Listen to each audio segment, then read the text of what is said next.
5 स्थान बताए हैं। 2-5 मिनट में भी आपका ध्यान कितना केंद्रित होना चाहिए वो स्थान बताए, कितना केंद्रित होना चाहिए। पहला, जिस समय पर तुम्हें समय मिले, तुमको लगे कि अब मेरे को भगवान को दीप लगाना, दिया लगाना, 5 स्थान पर तुम्हारे ध्यान की केंद्रता होना चाहिए। पहले नंबर पर दीप लगाते समय, जिस समय पर भगवान को आप लोग दीपक लगाते हैं, दिया लगाते हैं, किसी से चर्चा मत करो, फालतू की कोई बात नहीं होना चाहिए। दीप लगाना मतलब ज्योति को उत्पन्न करना, और ज्योति को उत्पन्न करना मतलब ज्योतिर्लिंग को प्रकट करना।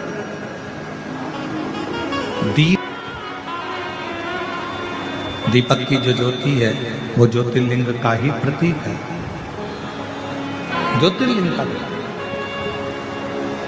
इसलिए दीपक लगाते समय व्यर्थ की किसी से बात ना करी जाए। दीपक लगाते समय किसी से व्यर्थ की बात ना करते हुए, जिस दीपक को आप प्रज्वलित कर रहे हो, जिस दीपक को आप लगा रहे हो, आपका ध्यान उस शिव की ज्योति में केंद्रित होना चाहिए।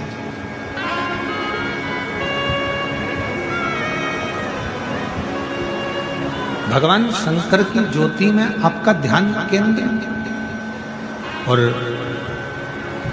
शिव की ज्योति में जब आपका ध्यान केंद्रित होगा, भगवान शंकर की ज्योति में जब आपका ध्यान केंद्रित होगा, तब आप स्वयं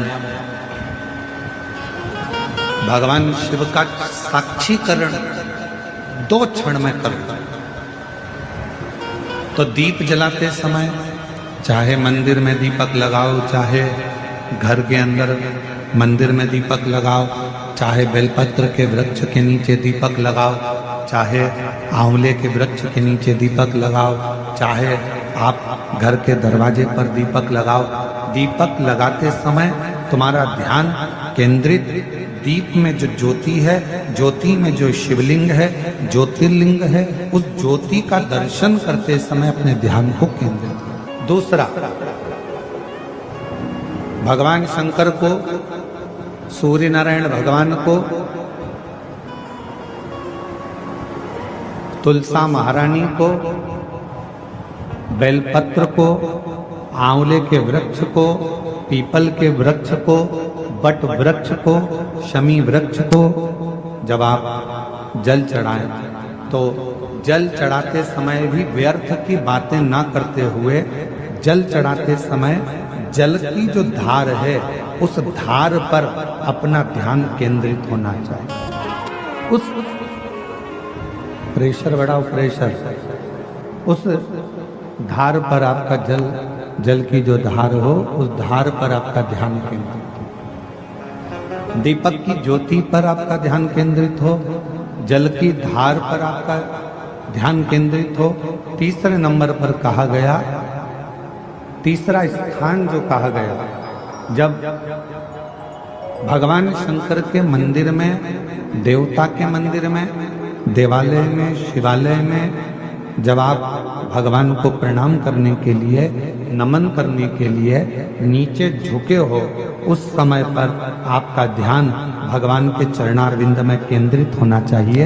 ये तीसरे नंबर का स्थान है। ज्योति, ज्योति, जलधार, चरणारविंद को नमन करना, तीसरा। और चौथा स्थान बताया, नंदी के पास जब आप बैठो, हमने पहले भी कथा में कहा, जब कोई बहुत ज्यादा, बहुत बड़ा कोई तकलीफ, कोई कष्ट, कोई दुख, कोई परेशानी आपकी जिंदगी में यदि आ गई हो, तो नंदी का जो पांव, आगे का एक चरण नंदी का उठा हुआ रहता है। दर्शन करें आप लोगों ने, किस किस ने करें, जरा हाथ उठाओ। करें सब लोगों ने। नंदी का आगे का एक पांव उठा हुआ होता है।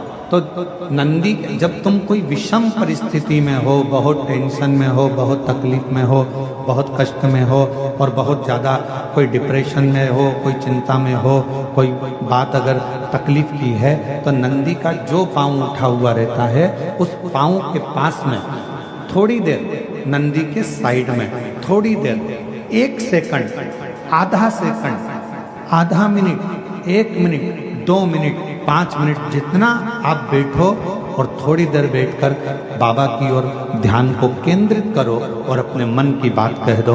वो चौथा स्थान बताया मन को केंद्रित करने।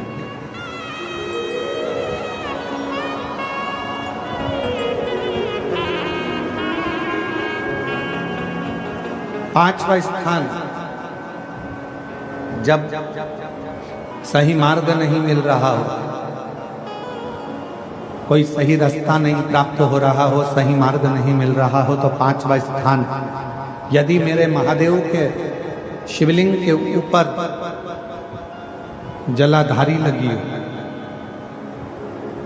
तो मंदिर में गए, शिवालय में गए और भगवान शंकर के शिवलिंग के ऊपर यदि जलाधारी लगी हो, तो जब आप भगवान शंकर के मंदिर से बाहर निकल रहे हो, तो बाहर निकलते समय अगर आपको दरवाजे पर खड़े होकर जलाधारी का यदि दर्शन हो जाए, तो 2 क्षण के लिए उसका दर्शन भी केंद्रित कर सकते हो।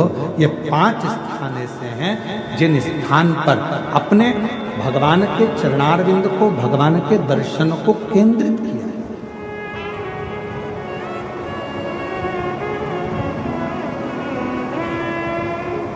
पांच सभी लोग बोलेंगे साथ में। पहला, जम के बोलो जरा, जम के बोलो, आवाज नहीं आ रही है। दीपक की ज्योति। दूसरा, जम के बोलो जरा, जल की धार। तीसरा, चरणों को प्रणाम करना। चौथा, नंदी के पास में, चरण के पास में बैठकर अपने मन की दशा को कहना। और 5वां, भगवान के ऊपर जो जलाधारी लगी होती है, उस जलाधारी का दर्शन कर कर फिर अपने घर की 5